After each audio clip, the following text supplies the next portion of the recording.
বিল্লাহি মিনাশ শাইতানির রাজীম বিসমিল্লাহির রহমানির রহিম। রহমান তিনি এই কোরআন শিখিয়েছেন, দয়ার সাগর, যার দয়ার কোনো শেষ নাই। সমস্ত দয়ার ভিতরে শ্রেষ্ঠ দয়া হচ্ছে তিনি মানুষকে কোরআন শিখিয়েছেন। সুবহানাল্লাহ ওয়া বিহামদিহি। তিনি আমাদেরকে কোরআন দান করেছেন। কোরআন হচ্ছে জ্ঞানের উৎস। আল্লাহ যে জিনিসটা শিখালেন, এই জিনিসটাই জ্ঞানটা কার? বোঝেন না কথা? এই জ্ঞানটা কার? আল্লাহ পাক। আমাদেরকে আল্লাহ পাক জ্ঞান দান করেছেন। জ্ঞান হচ্ছে দুই প্রকার, একটা হচ্ছে ওহীভিত্তিক জ্ঞান, আর একটা হচ্ছে গায়রে ওহীভিত্তিক জ্ঞান। ওহীর জ্ঞানটা আসে কার কাছ থেকে? চিল্লা এখন কার কাছ থেকে? আল্লাহর কাছ থেকে আসে ওহীর জ্ঞান। আর মানুষের কাছে যে জ্ঞানটা আছে এটা হলো তার মন মস্তিষ্ক প্রসূত জ্ঞান।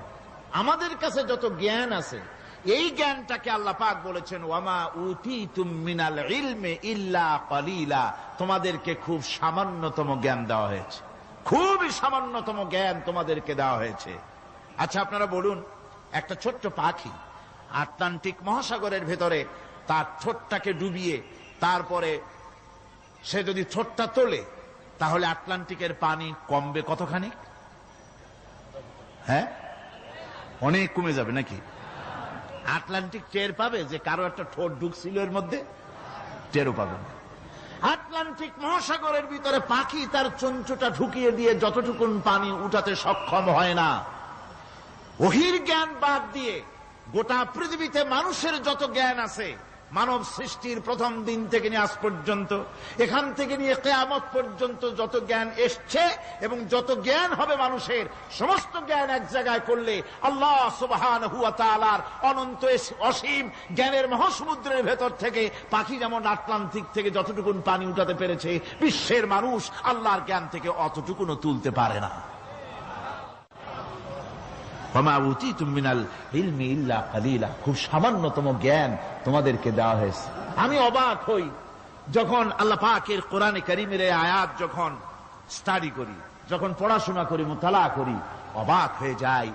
মানুষকে সামান্যতম জ্ঞান দেওয়া হয়েছে। আল্লাহ বলছেন সামান্যতম জ্ঞান। ওয়ামা উতীতুম মিনাল ইলমি ইল্লা কালিল যদি বলতেন তবু একটা কথা ছিল যে তোমাদেরকে কিছু জ্ঞান দেওয়া হয়েছে, তো কিছু না, বলা হচ্ছে ওমা উতীতুম মিনাল ইলমি ইল্লা কালিলা। সামান্যতম, খুবই সামান্য জ্ঞান দেওয়া হয়েছে। সেই সামান্য জ্ঞানের ঠেলায় আমরা কোত্থেকে কোথায় চলে গিয়েছি। গরুর গাড়ি থেকে রকেট পর্যন্ত গিয়েছি, টেলিগ্রামের টরেটক্কা থেকে ফ্যাক্স পর্যন্ত পৌঁছে গেছি। কি সোজা জ্ঞান! এখান থেকে এই মাহফিলের ছবি, নিউজ, ভিউজ এন্ড পিকচার একত্রিত করে ছবি করে আপনি ফ্যাক্সের মেশিনে ঢুকিয়ে দিলেন, কোড নাম্বার টিপি দিলেন, লন্ডন, আমেরিকা, জেদ্দা, বিভিন্ন জায়গায় দিয়ে দিলেন। মিনিট লাগবে না, কয়েক সেকেন্ডের ভিতরে এই মাহফিলের পূর্ণ ছবি এবং খবর সে দেশের পত্রিকায় ছাপা হতে পারবে। কি আজীব! অথচ আল্লাহ পাক বলছেন সামান্যতম জ্ঞান। আমি অবাক হই আরো যখন শুনতে পাই পৃথিবীর বিভিন্ন দেশের স্যাটেলাইটগুলি যা ছেড়ে দেওয়া হয়েছে মহাশূন্যে, এই স্যাটেলাইটগুলি ড্রাইভার ছাড়া, কোন রকমের পরিচালক ছাড়া, চালক ছাড়া স্যাটেলাইটগুলি বছরের পর বছর ঘুরছে, পৃথিবীর মাটি থেকে 350-400 মাইল উপরে ঘুরছে, তো ঘুরছেই। দুনিয়া থেকে ছবি, নিউজ ক্যাচ করছে, সিএনএন, তারপরে স্টার টিভি ইত্যাদিতে সেগুলিকে তারা ছুড়ে দিচ্ছে। এভাবে করে যে দেশ থেকে যে দেশের স্যাটেলাইট সে দেশের পারপাস সার্ভ করতেছে। ওই স্যাটেলাইট 350-400 মাইল উপরে মহাশূন্যের ভেতরে তার মেশিনারি কোন গোলযোগ হলে, যান্ত্রিক গোলযোগ যদি সৃষ্টি হয়, তাহলে ফ্রান্সের মাটিতে বসে, আমেরিকার মাটিতে বসে, ব্রিটেনের মাটিতে বসে বিজ্ঞানীরা কম্পিউটারের মাধ্যমে মনিটরিং করে 400 মাইল উপরের মেশিনকে ভালো করে দিচ্ছে। এরপর আল্লাহ রাব্বুল আলামিন বলছেন ওমা উতীতুম মিনাল ইলমি ইল্লা কালিলা। সামান্যতম জ্ঞান দেওয়া হয়েছে। এই যদি হয় সামান্যতম জ্ঞান, তাহলে আল্লাহ সুবহানাহু ওয়া তাআলার জ্ঞান কত কত বেশি। আল্লাহু আকবার! কত বড় জ্ঞানের মালিক সুবহানাল্লাহি ওয়া বিহামদিহি।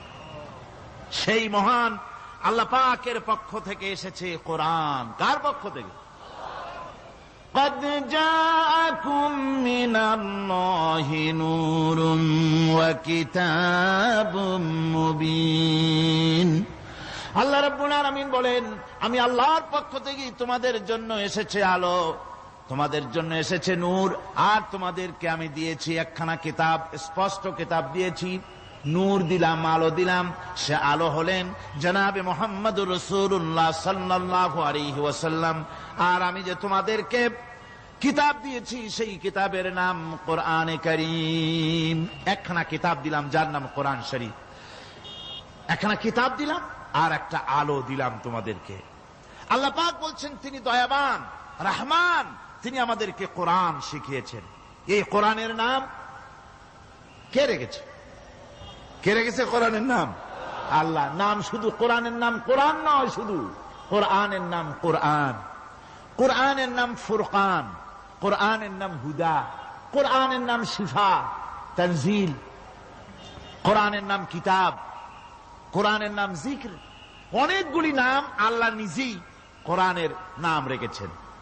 কোরআন এর অর্থ হল সর্বাধিক পঠিত, সর্বাধিক পঠিতব্য, বহুল পঠিত।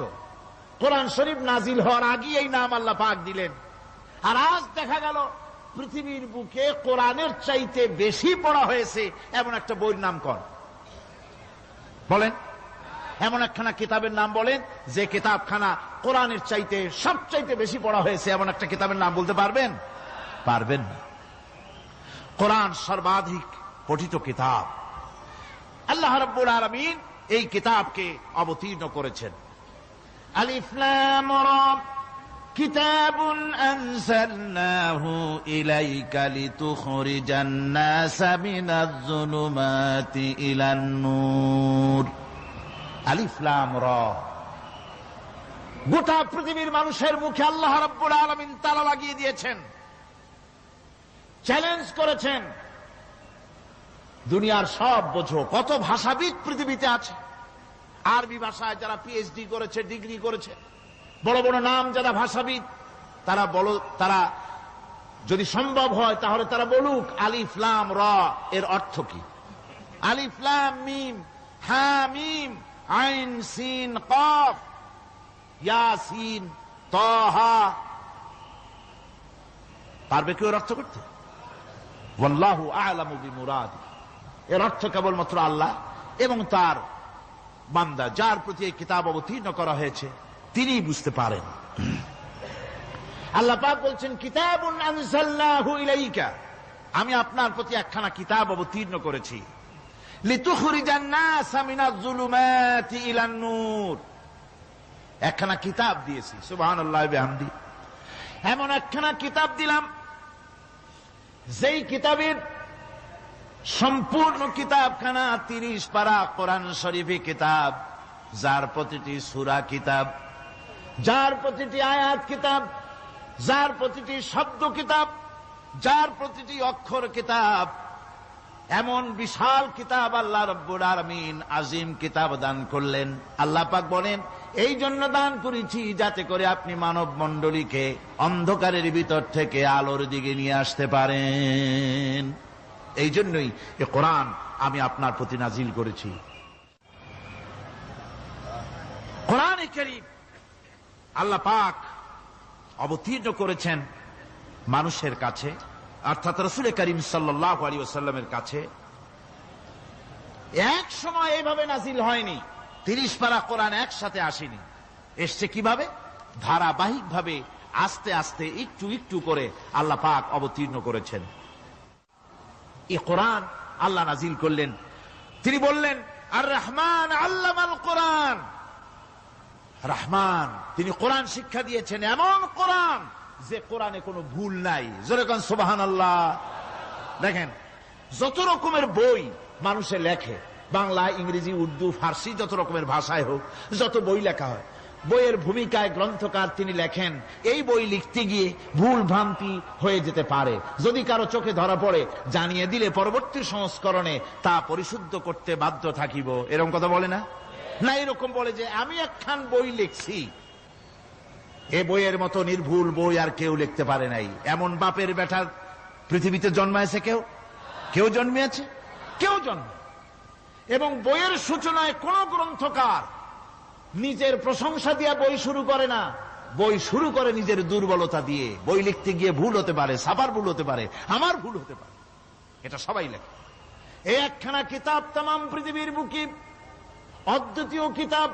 এই কিতাবের রচয়িতা, এই গ্রন্থের অথার, এই মহাগ্রন্থের মালিক, তিনি এই গ্রন্থ শুরু করেছেন নিজের প্রশংসা দিয়া। জোরে বলেন সুবহানাল্লাহ। কোরআন কভার খোলা মাত্রই গ্রন্থকারের প্রশংসা শুরু হয়ে গেল। আলহামদুলিল্লাহি রাব্বিল আলামিন। পড়েন সবাই, আলহামদুলিল্লাহি রাব্বিল আলামিন। সমস্ত প্রশংসা, যাবতীয় প্রশংসা ওই আল্লাহ সুবহানাহু ওয়া তাআলার, যিনি तमाम বিশ্ব জাহানের যিনি স্রষ্টা, পালনেওয়ালা রব। সুতরাং তার প্রশংসা দিয়ে শুরু হলো।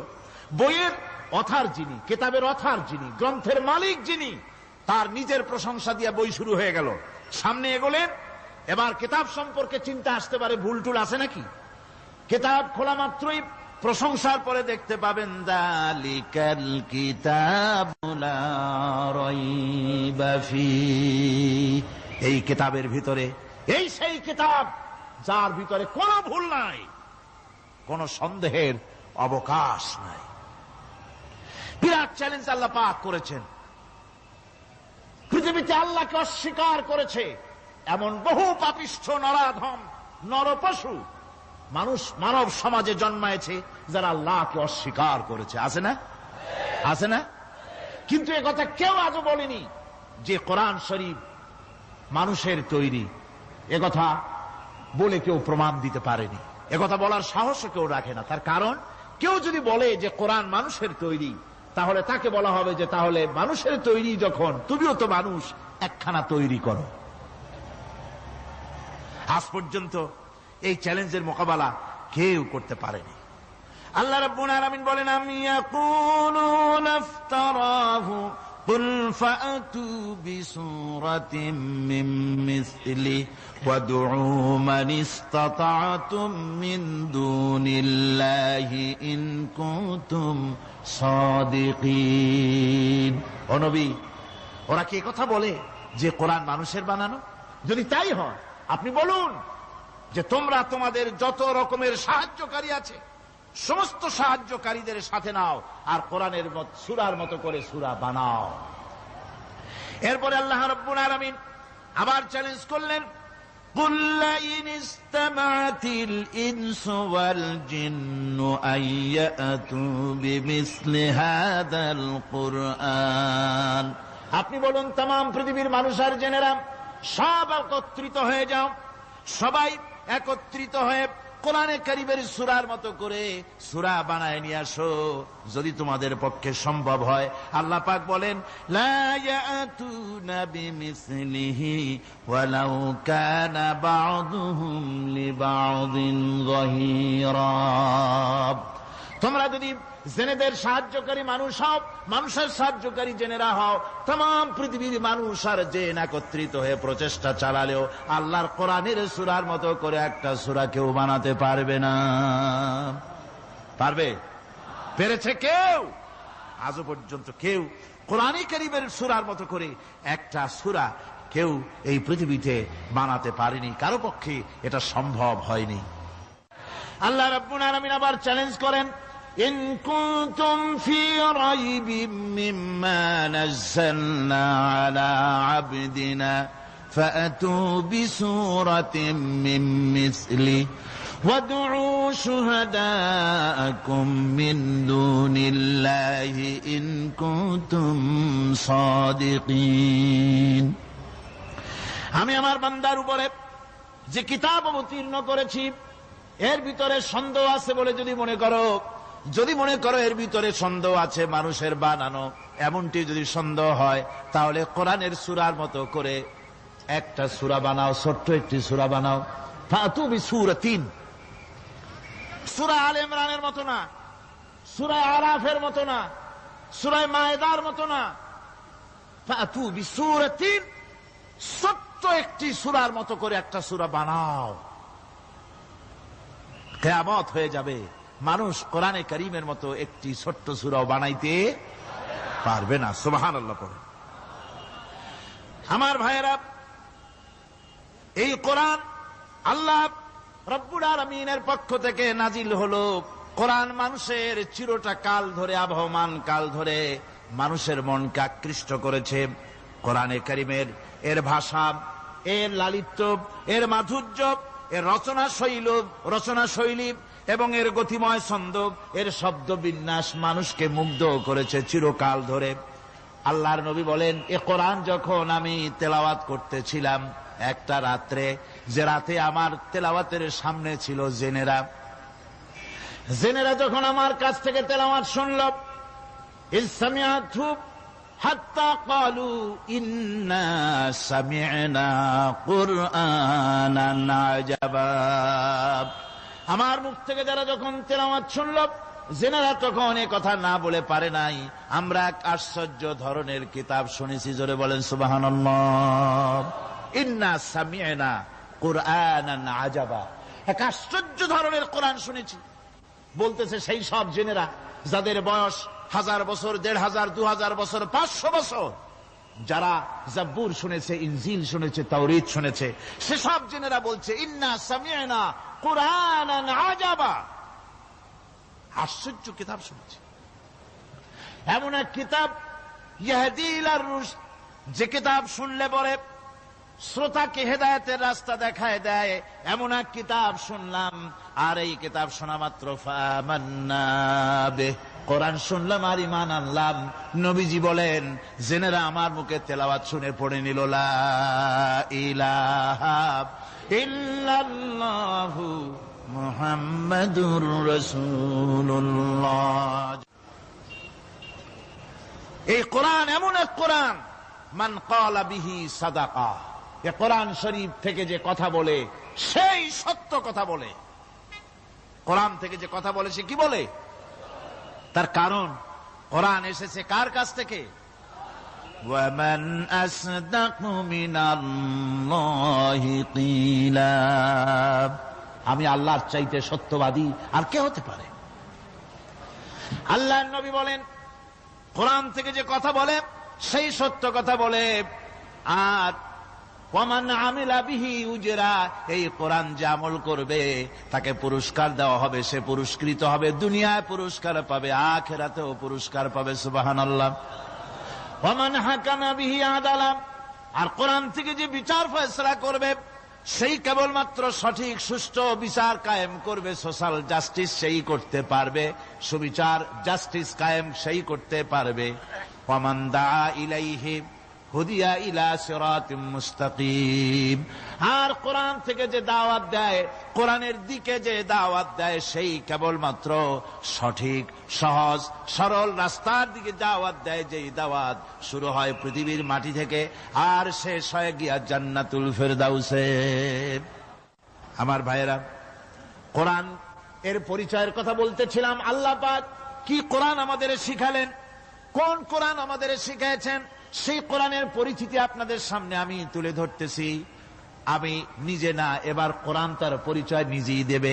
কেউ যদি কোরআনের কাছে জিজ্ঞাসা করে, কোরআন তুমি কোথা থেকে নাজিল হয়েছ, কে তোমাকে নাজিল করেছে, এই প্রশ্ন যদি কেউ কোরআনের কাছে করে, কোরআন নিজেই তার জবাব দিতে পারে কিনা? কোরআন নিজেই বলে, তানজিলাম মিম্মান খালাকাল আরদা ওয়াস সামাওয়াতিল উলা, এ কোরআন নাজিল করেছেন তিনি, যিনি ওই সুউচ্চ আকাশ আর জমিনকে যিনি সৃষ্টি করেছেন, সেই আল্লাহ আমারে নাজিল করেছেন। কোরআনের কাছে কেউ যদি প্রশ্ন করে, ও কোরআন, এই পৃথিবীতে নাজিল হওয়ার আগে তুমি কোথায় ছিলে, কেউ যদি প্রশ্ন করে, কোরআনে কারীম নিজে নিজের পরিচয় শোনায়, আমি কোথায় ছিলাম শোনো। বাল হুয়া কুরআনুম মাজিদুন ফি লাউহিম মাহফুজ, বরং এই কিতাব অতীব মর্যাদা সম্পন্ন সুরক্ষিত ফলকে লিপিবদ্ধ ছিল, আমি ছিলাম লৌহে মাহফুজে, সেখান থেকে এসেছি। যদি কেউ প্রশ্ন করে, কোরআন কি, কোরআন তুমি কার উপরে অবতীর্ণ হয়েছ, জবাব কোরআন নিজেই দেয়, ওয়া আমিনু বিমা নুযিলা আলা মুহাম্মাদ ওয়া হুয়াল হাক্কু মির রাব্বিহিম। ঈমান আনো সেই জিনিসের উপরে যেটা মুহাম্মদ সাল্লাল্লাহু আলাইহি ওয়াসাল্লামের উপর অবতীর্ণ হয়েছে।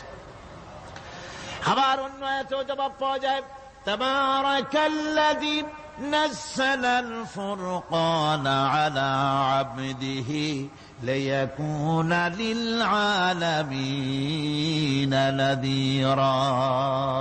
অতীব বরকতপূর্ণ মহান সত্তা সেই আল্লাহ রাব্বুল আলামিন, যিনি তার বান্দার পরে ফুরকান অবতীর্ণ করেছেন। সুবহানাল্লাহি বিহামদি। কোরআনের নাম আমি বলেছিলাম শুধু কোরআন নয়, অনেক নাম আছে। কোরআনের আর এক নাম ফুরকান। কোরআনের আর এক নাম কি? আল ফারকু বাইনাল হাক্কি ওয়াল বাতিল। কোরআন হচ্ছে সেই মহাসত্য যা মিথ্যা এবং সত্যের মধ্যে পার্থক্য সূচিত করে, মঙ্গল এবং অমঙ্গলের মধ্যে পার্থক্য সৃষ্টি করে, যা সত্য এবং মিথ্যার মধ্যে তাফরিকা সৃষ্টি করে, সত্যকে মানুষকে বুঝিয়ে দেয়। তার নাম হচ্ছে ফুরকান। এবার যদি প্রশ্ন করা হয়, ও কোরআন, বুঝলাম তুমি লৌহে মাহফুজে ছিলে, বুঝলাম তুমি নবীজির উপরে নাজিল হয়েছ, এবার বলো তুমি কোন মাসে নাজিল হয়েছ? তুমি তো আসছিলা প্রথম কোন মাসে নাজিল হয়েছ? এ প্রশ্ন যদি কেউ করে, কোরআন তার জবাবে বলবে, শাহরু রমাদানাল্লাযী উনজিলা ফীহিল কুরআন। রমজানের পবিত্র মাসে আমি অবতীর্ণ হয়েছি। সুবহানাল্লাহ। যদি প্রশ্ন করা হয়, রমজানে তো আসছো, কিন্তু প্রথম নাজিল হয়েছিল কোন সময়? ওটা কি দিন ছিল না রাত ছিল? কোরআন তার জবাবে বলে, ইন্না আনজালনাহু ফী লাইলাতিল কদর। কদরের পবিত্র রাতে আমি এই পৃথিবীতে আমার আগমন ঘটেছিল। যদি প্রশ্ন করা হয়, বুঝলাম সবই, কেন নাজিল হয়েছে তুমি? এই পৃথিবীতে তোমার আসার উদ্দেশ্য কি? মূল কাজটা কি? এই প্রশ্ন যদি করা হয়, কোরআনে কারীম তার জবাবে বলে, শোনো কেন এসেছি। লিতুখরিজান নাসা মিনাজ যুলুমাতি ইলান নূর। আমার মিশন হচ্ছে গোটা বিশ্ব মানবতাকে পঞ্জীভূত জমাট বাঁধা অন্ধকারের ভেতর থেকে টেনে বের করে আলোর সন্ধান দিতে, আলোর দিকে আনার জন্য আমি কোরআন নাজিল হয়েছি। গোটা পৃথিবীর মানুষ আছে অন্ধকারের ভিতরে। কিসের মধ্যে? অন্ধকার কি? অন্ধকার হচ্ছে পুঁজিবাদ, অন্ধকার সমাজতন্ত্র, অন্ধকার ধর্ম নিরপেক্ষতাবাদ, অন্ধকার জাতীয়তাবাদ। মানুষের তৈরি করা যত মতবাদ সব কি? জোরে কোন, সবগুলি কি? অন্ধকার। এই অন্ধকারের ভেতর থেকে মানুষগুলিকে টেনে আনবে কোরআন কিসের দিকে? আলোর দিকে। এবার যদি প্রশ্ন করা হয়, বুঝলাম তুমি অন্ধকার থেকে আলোর দিকে নিয়ে আসবে, আলোর দিকে আসলে পরে ফায়দাটা কি হবে? মূল ফায়দাটা বুঝায় দাও, আসল ফায়দা কি হবে তোমারে যদি মানি? কোরআন তার জবাব দেয়, নিজের পরিচয় নিজে তুলে ধরে, ফামান তাবিআ হুদায়া ফালা খাউফুন আলাইহিম ওয়ালা হুম ইয়াহজানুন। এই কোরআনকে যদি মেনে চলো, এই কোরআনের আইন যদি মানো, সমাজে মানো, ব্যক্তিতে মানো, পরিবারে মানে, রাষ্ট্রে মানো, জীবনের সব ক্ষেত্রে সমস্ত জায়গায় যদি এই কোরআনকে মেনে চলো, ফালা খাউফুন আলাইহিম, তাহলে তোমাদের কোনো ভয় থাকবে না, ওয়ালা হুম ইয়াহজানুন, কোনো চিন্তাও থাকবে না। কিসের ভয় থাকবে না? কোরআনের আইন মেনে যদি চলো সমাজে ও রাষ্ট্রে, চুরির ভয়, ডাকাতির ভয়, জিনার ভয়, হত্যার ভয়, সন্ত্রাসের ভয়, কোনো ভয় থাকবে না। ওয়ালা হুম ইয়াহজানুন, চিন্তাও থাকবে না। খাওয়া পড়া, শিক্ষা, চিকিৎসা, বাসস্থান, এগুলির কোনো চিন্তা থাকবে না। কোরআনের সমাজে সব কিছুর গ্যারান্টি দেওয়া হবে, সবগুলি পেয়ে যাবে। এখন যদি আবার প্রশ্ন করা হয়, কোরআন বুঝলাম তোমারে মানলে পরে সব ফায়দা হবে, তাহলে এবার জবাব দাও, তোমার ভিতরে কি রাজনীতি আছে নাকি? আমি তো মানুষ, আমার রাজনীতি করা লাগে। Man is social animal. আমরা তো জঙ্গলের পশু নই, আমরা তো মানুষ। আমাদের সমাজ আছে, আমাদের পৌর নির্বাচন আছে, আমাদের জাতীয় নির্বাচন আছে, আমাদের কলকারখানা আছে, জমিন আছে, আমাদের রাজনীতি, অর্থনীতি, সমাজনীতি আছে, পারিবারিক নীতি আছে, অনেক নিয়ম মালা আছে, নিয়ম নীতি আছে। তোমারে মানলে তোমার ভিতরে কি ওগুলো আছে নাকি সে কথা বলো। কোরআন তার জবাবে বলে, وَنَزَّلْنَا عَلَيْكَ الْكِتَابَ تِبْيَانًا لِكُلِّ شَيْءٍ وَهُدًى وَرَحْمَةً ওয়া বুশরা লিল মুসলিমিন। কোরআন জবাবে বলে, শুনে রাখো, শুধু অর্থনীতি সমাজনীতি নয়, শুধু রাজনীতি আর শিক্ষানীতি যুদ্ধনীতি নয়, তোমার জীবনে যা কিছু দরকার, ইহকালে যা কিছু দরকার, পরকালে সব কথাগুলি আল্লাহ রব্বুল আলামিন আমি কোরআনের সিনার ভিতরে খুলে খুলে বর্ণনা করে দিয়েছেন। সব কথা এ কোরআনে কারীমের ভিতরে রয়েছে। তোমার এমন কোন জিনিস নাই যা তুমি কোরআনে কারীমের মধ্যে পাবে না। তোমার সমস্ত প্রয়োজন আমার বুকের মধ্যে আল্লাহ দিয়ে দিয়েছেন। বিজ্ঞান আছে, দর্শন আছে, ইতিহাস আছে, সব আছে এর মধ্যে। তবে কোরআনের মধ্যে বিজ্ঞান আছে বলে আমি এটাকে বিজ্ঞানের কিতাব বলবো না, দর্শন আছে বলে দর্শনের কিতাব আমি বলবো না, রাজনীতি আছে বলে কোরআনকে আমি রাজনীতির কোন কিতাব বলবো না। কোরআন তাহলে কি? কোরআন হচ্ছে অর্থনীতি, সমাজনীতি, রাজনীতি, পারিবারিক নীতি, মানুষের জীবনের যা কিছু প্রয়োজন, সমস্ত নীতিমালার নীতি গ্রন্থের নাম হতেছে কোরআনে কারীম। সমস্ত নীতিমালার নীতি গ্রন্থ কোরআন। এখানে রয়েছে সব কিছুর উৎস, যেটা গ্রহণ করলে পরে মানুষ আরামে থাকতে পারবে। অমুসলিম নাগরিক বৃন্দ তাদের নাগরিক মর্যাদা পাবে। মুসলমান, কৃষক, নারী, চিকিৎসা, কৃষিবিদ, সাধারণ মানুষ, রং, বর্ণ, ভাষা নির্বিশেষে গোটা মানব সভ্যতা আরামে বাস করতে পারবে। পশু পাখিও আরামে থাকবে, গাছপালাও আরামে থাকবে, যেহেতু নির্দেশ হয়েছে বিনা প্রয়োজনে গাছের পাতাটিও ছিল না। ইসলামের সমাজ যদি চালু হয়, গাছেরাও আরাম পাবে, পাহাড়ও আরাম পাবে। চট্টগ্রামের লোকেরা যেভাবে পাহাড় কাটা আরম্ভ করেছে, এটা বড় দুঃখজনক। জুমলায় মোতারেজা একটা বলে দিলাম, অপ্রাসঙ্গিক হলেও জরুরি কথা। আপনারা পাহাড় কাটতেছেন না, আপনাদের নিজেদের পায়ে নিজেরা কুড়াল মারতেছেন। খবরদার পাহাড় কাটবেন না। আল্লাহর প্রকৃতির ভারসাম্য আপনারা নষ্ট করছেন বলে ওজোন স্তরে ফাটল ধরেছে। তা রিপেয়ার করার জন্য আজকে বিশ্বের সব বিজ্ঞানীরা হতাশ হয়ে গিয়েছে, পাগল হয়ে গেছে। কেমনে এই ওজোন স্তরের ফাটলকে রিপেয়ার করব? ওজোন স্তরটা কি? ওজোন স্তর হচ্ছে, সুবহানাল্লাহ, আল্লাহর যে কত দয়া। সূর্য, সেই সূর্যের রয়েছে আলট্রা ভায়োলেট রে, যাকে বাংলায় বলা হয় অতি বেগুনি রশ্মি। যে রশ্মিটা সৃষ্টি জগতে যদি আসে আর তা যদি কোনো প্রাণীর শরীরকে টাচ করে, তাহলে সমস্ত প্রাণী ক্যান্সার হয়ে, এক্সিমা হয়ে, বিখাউজ হয়ে, অ্যাজমা হয়ে সমস্ত প্রাণী মরে যাবে, কেউ বাঁচবে না। মারাত্মক রশ্মি। সেই রশ্মিটা যাতে সৃষ্টি জগৎকে টাচ করতে না পারে, সেজন্য আল্লাহ পাক একটা ওজোন স্তর তৈরি করেছেন। ওখানে এসে ওটা বাধাপ্রাপ্ত হয়, পৃথিবীর মাটিতে আসে না। যা কিছু পৃথিবীর মানুষের জন্য, পৃথিবীর জন্য কল্যাণকর, সেগুলি সূর্য থেকে আসতে থাকে। সুবহানাল্লাহ বিহামদি। যেটা ক্ষতিকর, সেটা আল্লাহ পাক আটকায় রাখেন। এখন সেই ওজোন স্তরে ফাটল ধরলো। কেমনে ফাটল ধরলো?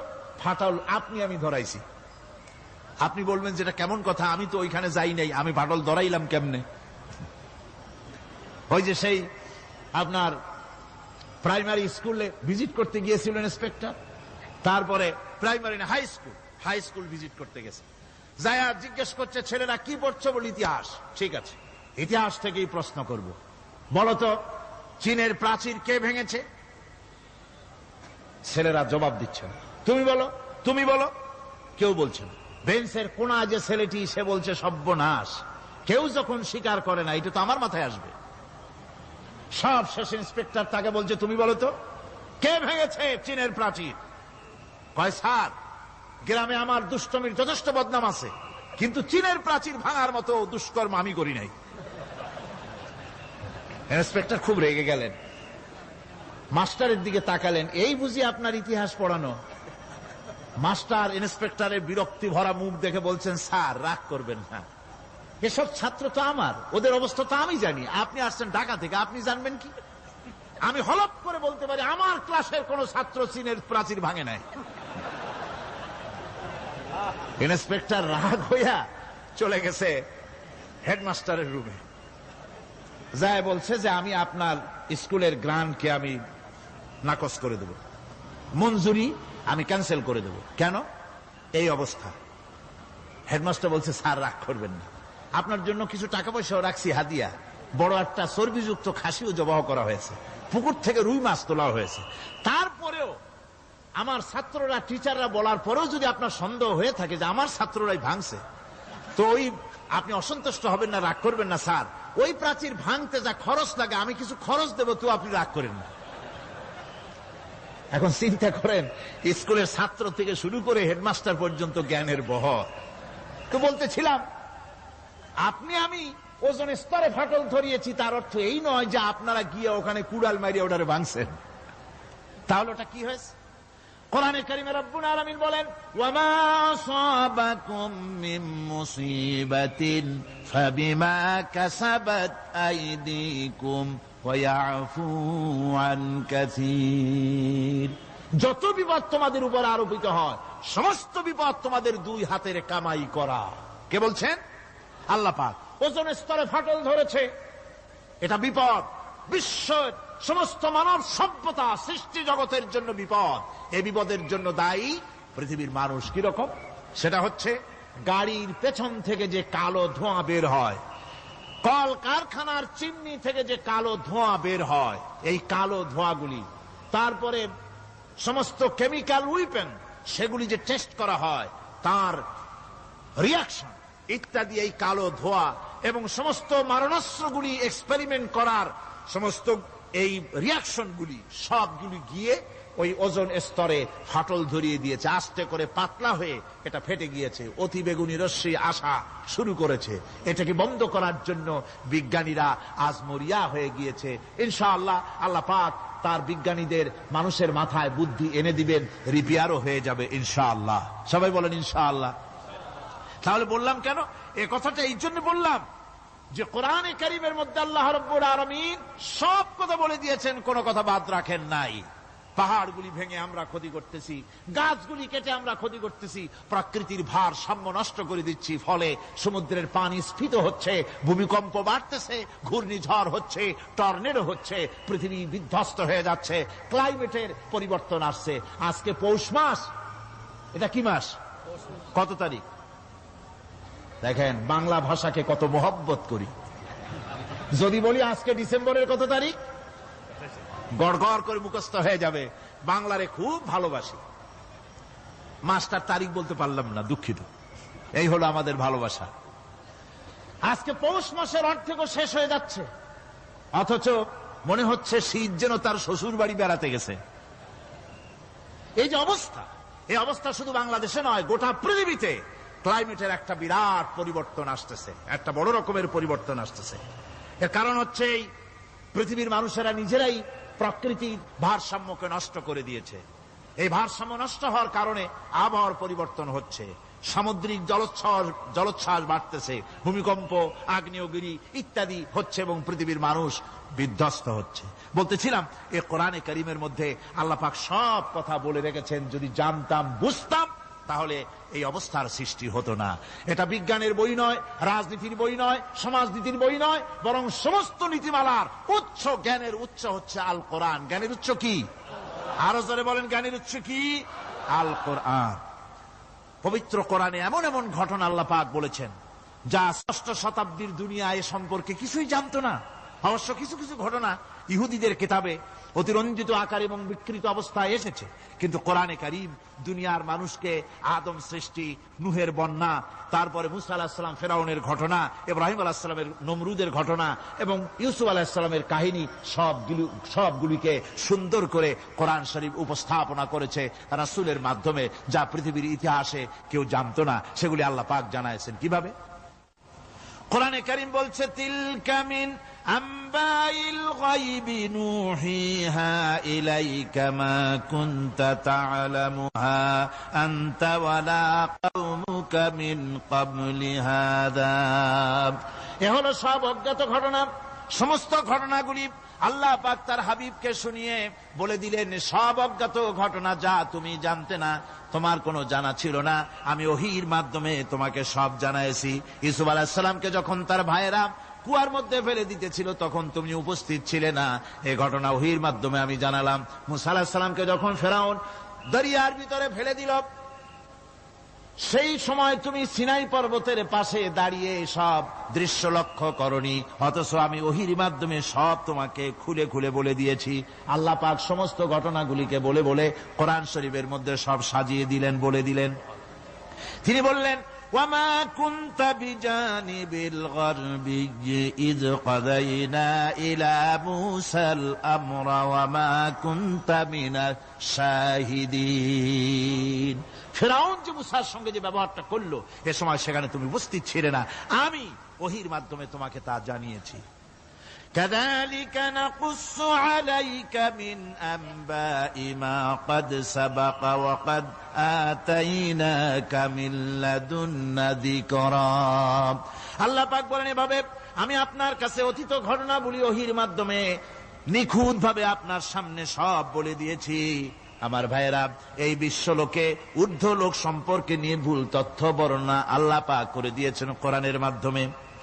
1665 খ্রিস্টাব্দে স্যার আইজাক নিউটন তিনি আবিষ্কার করলেন মাধ্যাকর্ষণ শক্তিকে।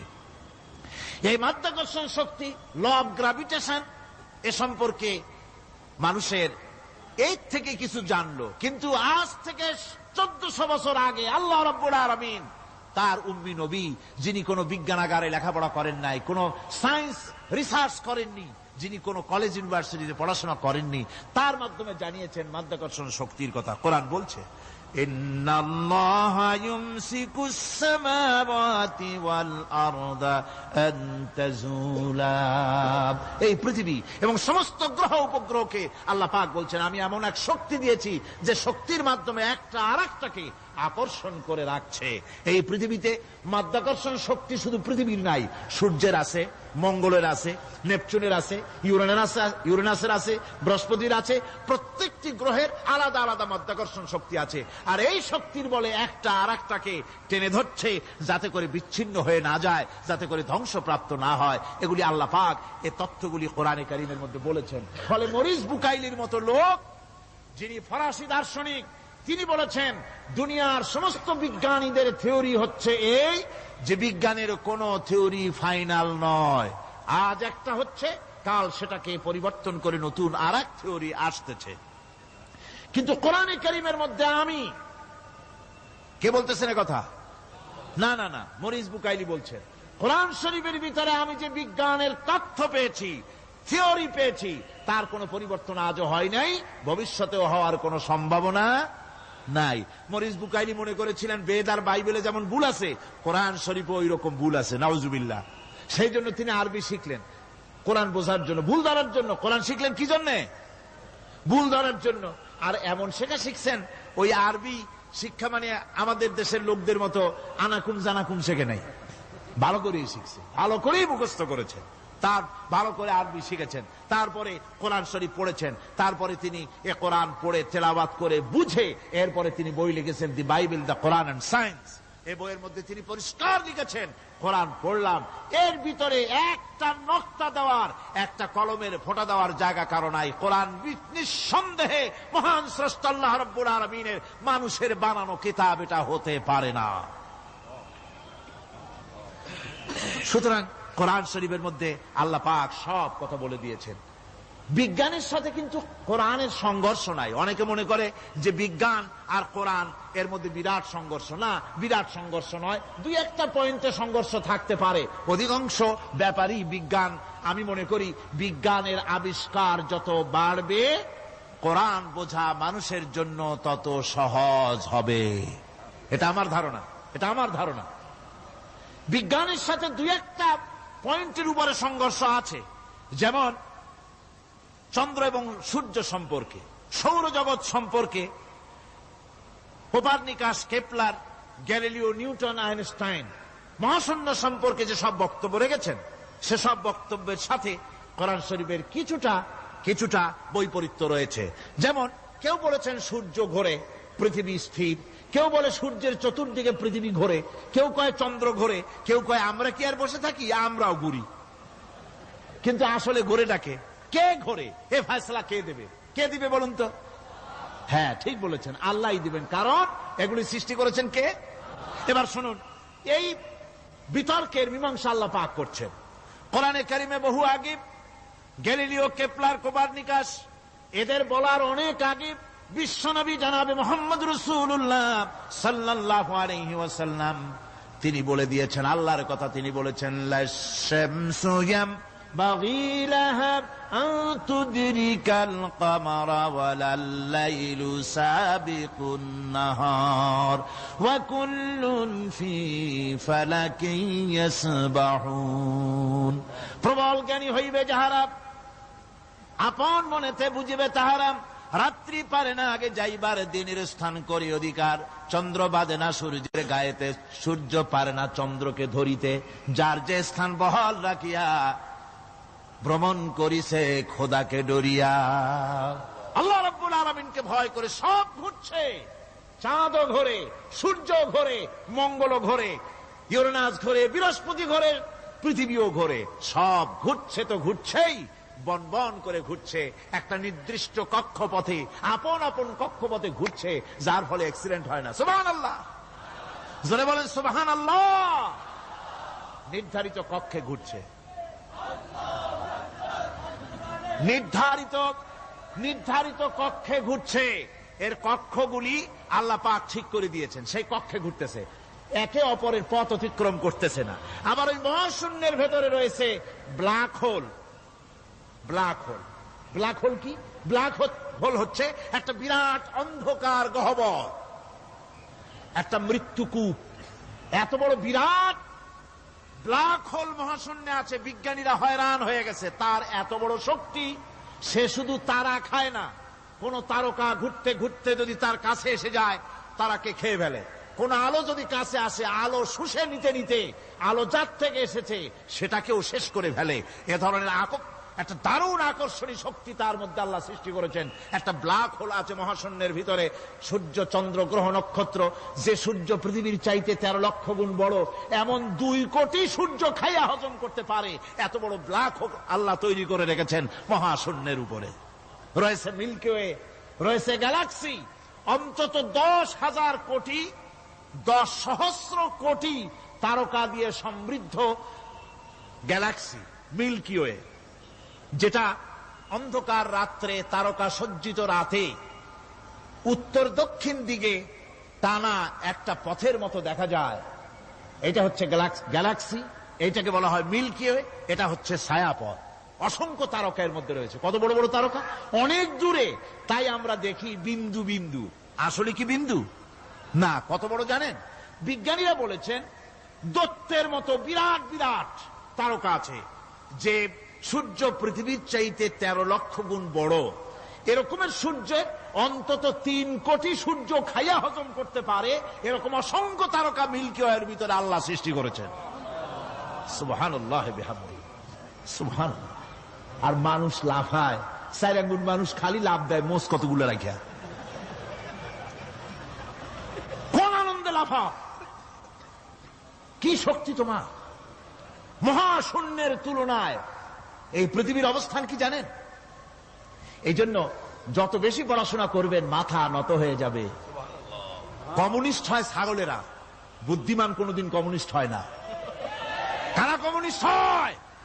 ছাগলগুলি, যাদের আকল নাই, যাদের জ্ঞান নাই, বুদ্ধি নাই, ওরাই কমিউনিস্ট হয়। কোন চিন্তাবিদ, কোন বিজ্ঞানী কমিউনিস্ট হয় না। মাথা নত হয়ে যায়, আল্লাহর এই সৃষ্টি দেখে পাগল হয়ে যায়। নিঃসন্দেহে আল্লাহ আছেন, নইলে পরে এগুলি হয় কি করে? আমি চিন্তা করে পাই না কমিউনিস্ট হয় কেমনে, কতখানি পাগল হইলে হয়। ছোট্ট একটা রুমাল দেখলে মনে করি কোন তাঁতি এটারে বানাইছে। একটা এই কি জানি কয় মাইক দেখলে মনে করি কেউ এটাকে বানাইছে। টেবিল দেখলে মনে করি কেউ বানাইছে। ফ্রিজ দেখলে মনে করি বানাইছে কেউ। একটা সুই দেখলে মনে করি কেউ এটাকে বানাইছে। আর এই বিশাল পৃথিবী, ওই বিশাল আকাশ, কমিউনিস্টরা কয় এমনি এমনি হয়েছে। আমার বন্ধুগণ, মাথা নত হয়ে আসবে চিন্তা করলে কি বিশাল সৃষ্টি আল্লাহ পাকের। এই ছায়াপথ, এই গ্যালাক্সি, এর তুলনায় পৃথিবীর অবস্থান কোথায়? পৃথিবীর অবস্থানটা হচ্ছে, আমার হাতে এটি একটি কলম। এই কলমটা কাগজের উপরে আমি যদি এই নিবটা রাখি, কাগজের ভিতরে নিপে যতটুকুন জায়গা টাচ করবে, মহাশূন্য গ্যালাক্সি মিল্কি ওয়ে আল্লাহর ওই মহাশূন্যের তুলনায় পৃথিবীর অবস্থান একটা কলমের নিপে যতটুকুন জায়গা নেয় এর থেকে বেশি নয়। এই যদি হয় পৃথিবী, তাহলে সেই পৃথিবীর মানুষ আপনি কতটুকুন? সলিমুদ্দিন বসিরুদ্দিন খালি লাফায়। আমার বন্ধুগণ, লাভ কি? লাভের চোটে বলে হ্যান করেঙ্গে ত্যান করেঙ্গে, লাঠিকে আন্দার মুগুর ভরেঙ্গে। কয়েকদিন পর শোনা যায় শীত হয়ে পড়ছে, কিছু নাই। সুতরাং আল্লাহ পাকের অসীম সৃষ্টি জগৎ, এর সঙ্গে বিজ্ঞানের সংঘর্ষ কম, দুই একটা পয়েন্টে আছে। বাকি সবগুলিতে বিজ্ঞানের আবিষ্কার যত বাড়তেছে, আল্লাহরে চেনা, সৃষ্টি জগৎকে জানা মানুষের জন্য তত সহজ হচ্ছে। আর রহমান আল্লামাল কোরআন, কোরআন শিখিয়েছেন আমাদেরকে রহমান, এমন নিয়ামত দিয়েছেন যার মধ্যে সব আছে। মানুষ সৃষ্টির ব্যাপারে, মানব সৃষ্টির ব্যাপারে নির্ভুল তথ্য যদি পেতে হয়, তাহলে কার কাছে যাব? জোরে কন। আল্লাহর কাছে যেতে হবে। আর আল্লাহর কাছে না যাইয়া মানব সৃষ্টির রহস্য যদি জানতে যাই ডারউইনের কাছে, তাহলে আপনার মামু হবে সুন্দরবনের বান্দরেরা। ঠিক কিনা? বান্দরেরা হবে মামু, সিম্পাজি ওরাং ওটাং হবে আপনার নানা আর দাদা। তার কারণ ডারউইন সাহেব বলেছেন, মানুষ এর পূর্বপুরুষ হলো বাঁদর, সিম্পাজি, ওরাং ওটাং। এটা হলো তার থিওরি অফ ইভলিউশন। এই বিবর্তনবাদের থিওরি পেশ করতে গিয়ে তিনি বলেছেন, মানুষ হলো বান্দরের জাত। আরে বেটা, তুই বান্দরের জাত। নিজের লেজ কাটিয়া সকলের লেজ কাটা আরম্ভ করতে যাচ্ছে। কি পাগলের পাগল, মানুষ হয়েছে বান্দরের জাত। আশ্চর্য কথা। কেমনে কইলে? তো বললো যে সিম্পাজি দেখছে, তো সে সিম্পাজি দেখে তার মনে হয়েছে যে মানুষ ওইরকমই তো দেখা যায়, তো মানুষ বুঝি বান্দর থেকেই আসছে। আমি বলি, পৃথিবীতে এমন পাগল আমি কোনোদিন দেখিও নাই, শুনিও নাই যে কোন পাগল পাবদা মাছ দেখে বলেছে যে এটা হচ্ছে বোয়াল মাছের পূর্বপুরুষ। টাকি মাছ দেখে কোন ছাগলেও বলেছে আজ পর্যন্ত যেটা হলো শোল মাছের পূর্বপুরুষ। পুঁটি খাইতে খাইতে আস্তে আস্তে বিরাট শোলে পরিণত হয়ে গেছে, কোন পাগলেও বলেনি। আচ্ছা, মেনে নিলাম ডারউইন সাহেবের থিওরি, মেনে নিলাম এক সেকেন্ডের জন্য যে বান্দর থেকেই মানুষ হয়েছে। এখনো তো বানর প্রজাতি আছে না? শেষ হয়ে গেছে? আছে কিনা? তাহলে সুন্দরবনে যান, যে দেখুন কোন বাঁদর কি এ পর্যন্ত দেখা গেছে যে কোমর পর্যন্ত মানুষের মতো হয়ে গেছে? আর একটু দুধ আর পনির আর একটু এই শুটকি মাছ লোটটা ফিস খাওয়াইলে আর কদিনের মধ্যে এই বান্দরটা মানুষ হয়ে যাবে। হয়েছে এরকম? বাঁদরের 12 আনা মানুষ হয়ে গেছে, 14 আনা মানুষ হয়ে গেছে, আর অল্প একটু বাকি। এরকম দেখা গেছে কোথাও? দেখা যায়নি। এগুলি পাগলামি কথা, পাগলামি কথা। মানুষ বানর থেকে আসেনি, মানুষ ওরাং ওটাং থেকে আসেনি, মানুষ সিম্পাজি থেকে আসেনি। মানুষ এসছে কোত্থেকে? এটা জানতে হলে, এ নির্মূল তথ্য জানার জন্য আসতে হবে কোরআনের কাছে। কার কাছে? আল্লাহ রাব্বুল আলামিন তার হাবিবের মুখ থেকে মানব সৃষ্টি রহস্য তিনি উদ্ঘাটন করে দিয়েছেন। তিনি বলেছেন, দুনিয়াবাসীকে শুনিয়েছেন, ফালয়ানজুরিল ইনসানু মিম্মা খুলিক, খুলিকা মিম্মা ইন দাফিকিন ইয়াখরুজু মিন বাইনিস সুলবি ওয়াত তারাইব। আল্লাহ পাক বলেন, মানুষ কি তার সৃষ্টি রহস্য দেখে না? কেমনে তাকে আমি সৃষ্টি করেছি? মায়ের বক্ষ পিঞ্জর থেকে, বাপের পৃষ্ঠ থেকে সবেগে নির্গত এক ফোঁটা নাপাক পানি দিয়ে আমি আল্লাহ মানুষকে সৃষ্টি করেছি। বান্দর থেকে নয়, ওরাংওটাং থেকে নয়, সিম্পাজি থেকে নয়। মানুষের অরিজিন মানুষ। আদম থেকে তোমরা জন্মগ্রহণ করেছো, আদম এসেছে মাটি থেকে, তোমরা এসেছো আদম থেকে। সুবহানাল্লাহি ওয়া বিহামদিহি। এটাই হলো মানব সৃষ্টি রহস্যের কথা আল্লাহ পাক বলে দিয়েছেন। অন্যত্র আল্লাহ বলেন, ইন্না খালাকনাকুম মিন তুরাবিন সুম্মা মিন নুতফাতিন সুম্মা মিন আলাকাতিন সুম্মা মিন মুদগাহ। নিষ্প্রাণ মাটি থেকে তোমার উৎপত্তি হয়েছে, আর এই নিষ্প্রাণ মাটি দিয়ে তোমাকে তৈরি করা হয়েছে। এগুলি মাতৃগর্ভের ভিতরে গিয়া নাপাক পানি ফোঁটা জমাট রক্ত হয়েছে, গোশত হয়েছে, তারপরে মানুষের আকৃতি দিয়েছি, আর এরপরে বাচ্চার আকারে মায়ের পেট থেকে আমি আল্লাহ মানুষ করে তোমাকে বের করেছি। সুতরাং মানব সৃষ্টি রহস্যের কথা বিজ্ঞানের সাথে যেটা সাংঘর্ষিক হবে কোরআনের সাথে, আমরা সেটা মানতে পারি না। আমাদেরকে মানতে হবে মূল জ্ঞানের কিতাবটা। মূল জ্ঞানের কিতাব কোনটা? জোরে কন্ত কোনটা? কোরআন। এখানে সব কথা আল্লামাল কোরআন। কোরআন শিখিয়ে মানুষকে আল্লাহ পাক সবচাইতে বড় দয়া করেছেন, এর থেকে বড় দয়ার হয় না। কোরআন শিখিয়েছেন আমাদের, যার মধ্যে সমস্ত তথ্যের কথা আল্লাহ পাক বলেছেন। The universe and doctor Einstein বইয়ের ভিতরে লেখা হয়েছে যে একদিন এমন হবে যখন ধীরে ধীরে সূর্য তার আলো হারিয়ে ফেলবে, চন্দ্র নিষ্প্রভ হয়ে যাবে, আর পৃথিবী আস্তে আস্তে তার গতি হারিয়ে ফেলবে। একথা আজকের বিজ্ঞানীরা অথবা আজ থেকে কয়েক বছর আগের বিজ্ঞানীরা একথা বলছেন। কিন্তু রাসূল করিম সাল্লাল্লাহু আলাইহি ওয়াসাল্লামের মুখ থেকে আজ থেকে 1400 বছর আগে, যিনি বিজ্ঞানাগারে মোটেও পড়াশোনা করেননি, লিখতে জানেন না, পড়তে জানেন না, সই করতে জানেন না, বিজ্ঞান আজ যে কথা বলছে সেই কথা 1400 বছর 1500 বছর আগে রাসূল করিমের মুখ থেকে আল্লাহ পাক বলছেন।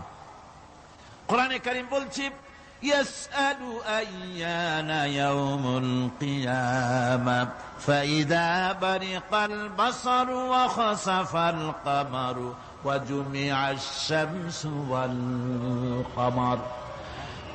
হে রাসূল, রাসূলের কাছে জিজ্ঞাসা করে কিয়ামত কবে হবে? আল্লাহ পাক বলেন, বলে দিন যেদিন চন্দ্র তার আলো হারিয়ে ফেলবে, যেদিন সূর্য তার আলো হারিয়ে ফেলবে, আর চন্দ্র আর সূর্য সব একাকার হয়ে যাবে। হাজারা বলছে চাঁদে আলো থাকবে না, সূর্য আগের থেকে তার উত্তাপ এবং আলো স্তমিত হতেছে, এবং হতে হতে এমন এক পর্যায়ে আসবে যখন সূর্য আলো হারিয়ে ফেলবে। বিজ্ঞানীরা গত 4-5 বছর আগে এ বক্তব্য রেখেছেন, কিন্তু 1400 বছর আগে বিজ্ঞানের লালনাগারে লেখাপড়া না করে হুজুরের মুখ থেকে আল্লাহ কথা বলে দিয়েছেন। তাহলে বিজ্ঞানের আসল কিতাব কোনটা? জোরে বলেন কোনটা? আল্লাহ পাক আরো বলেন ইজা শামসু কুবিরাত ওয়া ইযান নুজুমু কাদারাত ওয়া ইযাল জিবালু সুজ্জিরাত। তারকাগুলি, সূর্যের আলো থাকবে না, নক্ষত্রগুলো স্থানচ্যুত হয়ে যাবে, কক্ষচ্যুত হয়ে যাবে, পাহাড়গুলিকে পরিচালিত করে দেওয়া হবে, কিছুই থাকবে না, সব শেষ হয়ে যাবে। বিজ্ঞানীরা আজ বলতেছে যে সব শেষ হয়ে যাবে, কিছুই থাকবে না, সব শেষ হবে। বিজ্ঞানীরা বলতেছেন, কোরআন অনেক আগে বলেছে কুল্লু মান আলাইহা ফান ওয়া ইয়াবকা ওয়াজহু রাব্বিকা যুল জালালি ওয়াল ইকরাম। সব শেষ হয়ে যাবে, বিশ্বে যা কিছু আছে সব লয় হবে, ক্ষয় হবে, ধ্বংস হবে, কিচ্ছু থাকবে না, থাকবেন শুধু আল্লাহ সুবহানাহু ওয়া তাআলা। সুবহানাল্লাহি ওয়া বিহামদি। কোরআনে কারীম একথা বহু আগে আমাদেরকে জানিয়ে দিয়েছে। সুতরাং আসল জ্ঞানের কিতাবটাই হচ্ছে কোরআনে কারীম। এই কোরআনের কাছে আমরা যত যেতে পারবো, যত কোরআন বুঝতে পারবো, ততই আমাদের জন্য আমরা সমৃদ্ধ হতে পারবো, আমাদের উপর আল্লাহর রহমত আসবে, আমরা সমাজ চালাতে পারবো, আমরা দেশ চালাতে পারবো, আমরা দুনিয়ায় শান্তি পাবো, আমরা আখিরাতেও মুক্তি লাভ করতে পারবো। কোরআনে কারীম সমস্ত বিজ্ঞানের উৎস, দর্শনের উৎস। এইটা না জানলে কিছুই জানা হয় না, এইটা জানা হলে সব জানা হয়। পণ্ডিত আপনার ডক্টর শহীদুল্লাহ, আল্লাহ জান্নাত নসিব করুন, সবাই বলুন আমিন। তিনি বলতেন, বড় বড় সেমিনারে গিয়ে বলতেন তিনি, যে আপনারা যারা বক্তব্য রাখতে এসেছেন, জনগণকে বলছি না, যারা বক্তব্য রাখতে এসেছেন, MA পাস করেছেন, ডিগ্রি করেছেন, PhD করেছেন, এভারসিএস করেছেন, বহু কিছু ডিগ্রি আপনারা লাভ করেছেন, নামের আগে 6 হাত লম্বা ডিগ্রি আপনারা লাগাইছেন, আপনারা পণ্ডিত ঠিকই, কিন্তু এই কোরআন শরীফের জ্ঞান যদি আপনাদের না থাকে, আপনারা পণ্ডিত, তবে আপনারা মূর্খ পণ্ডিত। কি পণ্ডিত? কি পণ্ডিত? মূর্খ পণ্ডিত। ওরা বলে যে মৌলবীরা জানে কি, মৌলবীরা জানে কি? আরে ভাই, মৌলবীদের কাছে তো আসল জ্ঞান আছে। সুবহানাল্লাহি ওয়া বিহামদি। এখানে সবটা আছে। আপনারা এখানে আসেন, এটা বিশ্বাস করলে আপনি সবটা পেয়ে যাবেন। কোরআন বিশ্বাস করতে পারলে, কোরআন জানতে পারলে আপনি সব জানবেন। কোরআনে কারীমের মধ্যে আল্লাহ পাক কত কথা বলেছেন, এর মধ্যে আছে আল্লাহ পাক বলেছেন আফালা ইয়ানজুরুনা ইলাল ইবিলি কাইফা খুলিকাত। এই যে আমি উটগুলোরে বানাইছি, কেমনে বানাইলাম তোমরা কি দেখছো? উট কেমনে বানিয়েছি? মুফাসসিরিন মুফাসসিরিনে কেরাম এর উপরে অনেক আলোচনা করেছেন। তারা বলেছেন যে উট মরুভূমির জাহাজ, তারপরে উটের পিঠে একটা চুট আছে, কোন কোন উটের পিঠে দুইটা চুট আছে, মাঝখানে বসে একটারে হেলান দিয়ে আর একটা ধরে বসা যায়। আমি দেখছি দুইটা চুটওয়ালা উট, আফ্রিকান উট আমি দেখেছি, যে চুট সুবহানাল্লাহ দেখলে অবাক হয়ে যেতে হয় যে আল্লাহর কি কুদরত। উটের পৃষ্ঠে দুইটা চুট, মাঝখানে আপনি বসবেন, পিছনেরটা একটা সোফা সেটের মতো, পিছনে হেলান দিলেন, আর সামনে যখন সে মরাল সম চড়াই উত্তরাই পথ দিয়ে নামা ওঠা করবে, তখন আপনি যেন পড়ে না যান সেজন্য সামনেরটা বুকের সাথে জড়ায় ধরবেন। এরপরে কি সৃষ্টি আল্লাহর, সুবহানাল্লাহ বিহামদিহি। জিরাফগুলি দেখুন, জিরাফগুলি তার মাথা কত বড় উঁচা। লন্ডন জুতে জিরাফ দেখলাম, সে জিরাফের দেহ থেকে তার মাথাটা 22 ফিট উঁচা। মানে সে যদি নিচে দাঁড়ায়, 3 তলা বিল্ডিং এর ছাদের উপরে নাস্তা দিলে তো নিচে দাঁড়ায় খাইতে পারে, এই অবস্থা। সেই জিরাফে পানি খাবে কেমনে? মাথা হলো অত উঁচায়, পিছনের ঠ্যাং দুটা খাটো, সামনের ঠ্যাং দুটো উঁচা, এখন পানি খাবে কেমনে? ওই মাথা নামাইতে গেলে ঠ্যাং তো অনেক উঁচা। আল্লাহ পাক এমন সুন্দর ব্যবস্থা করলেন, সামনের দুইটা ঠ্যাং এভাবে সরায় দেওয়ার মতো। ও যখনই পানি খায় দেখলাম দুইটা ঠ্যাং অনেক ছেড়ায় দেয়, দুই দিকে ঠ্যাং চলে যায়, তখন মাথাটা সহজে নিচে নামায় আসে, পানি খাইতে পারে। এই সুযোগগুলি আল্লাহ সুবহানাহু ওয়া তাআলা তিনি করে দিয়েছেন। ওমা কুন্না আনিল খালকি গাফিলিন, আমি আমার সৃষ্টি জগৎ সম্পর্কে অমনোযোগী নহি। সুবহানাল্লাহ বিহামদিহি। ভল্লুকগুলি কি বিরাট বিরাট একটা ভল্লুক, শ্বেত ভল্লুক দেখেছি, কৃষ্ণ ভল্লুক দেখেছি, হাঁটতেছে মনে হয় যেন পায়ের তলায় হাফসুল করা, ঠিক জুতা পায়ের তলাটা যেমন দেখা যায় ওই রকমের তলাটা, গায়ে একেবারে পশম। লোক ওই বরফের দেশে থাকতো, সে শীত কষ্ট না পায়, সেই জন্য আল্লাহ একটা কম্বল ওর গায়ে জড়াই দিয়েছে, অটোমেটিক কম্বল। সুবহানাল্লাহ বিহামদিহি।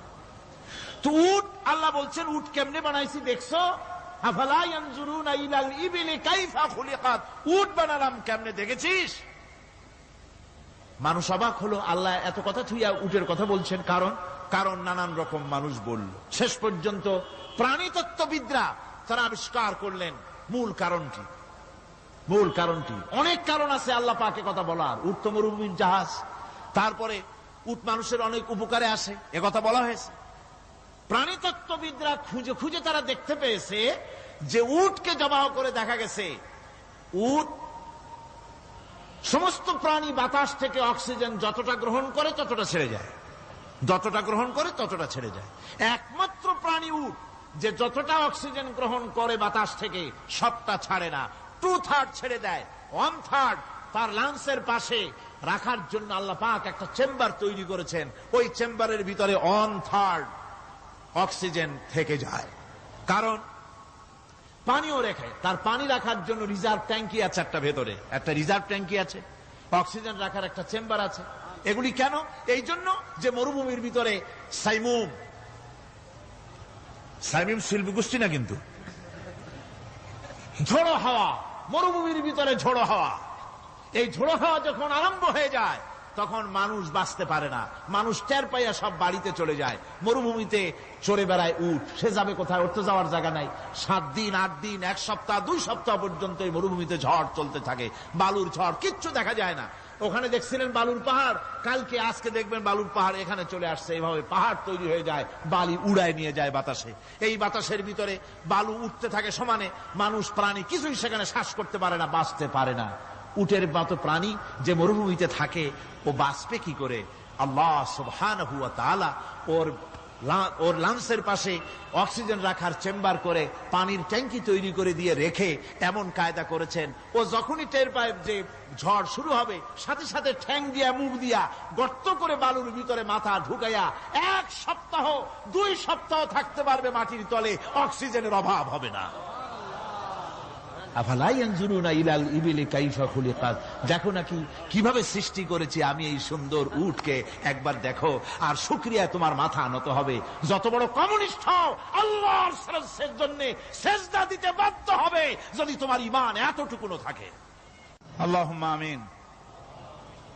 ربنا ظلمنا أنفسنا وإن لم تغفر لنا وترحمنا لنكونن من الخاسرين ربنا لا تزغ قلوبنا بعد إذ هديتنا وهب لنا من لدنك رحمة إنك أنت الوهاب ربنا العالمين।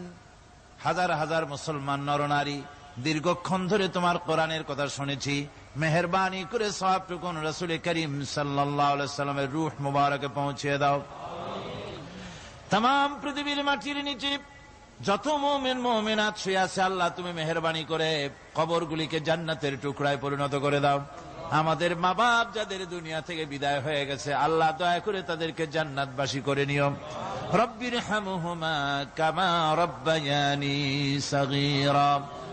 ربنا تقبل منا إنك أنت السميع العليم وتب علينا إنك أنت التواب الرحيم سبحان ربك رب العزة عما يصفون وسلام على المرسلين الحمد لله رب العالمين بحق لا إله إلا الله محمد رسول الله السلام عليكم ورحمة الله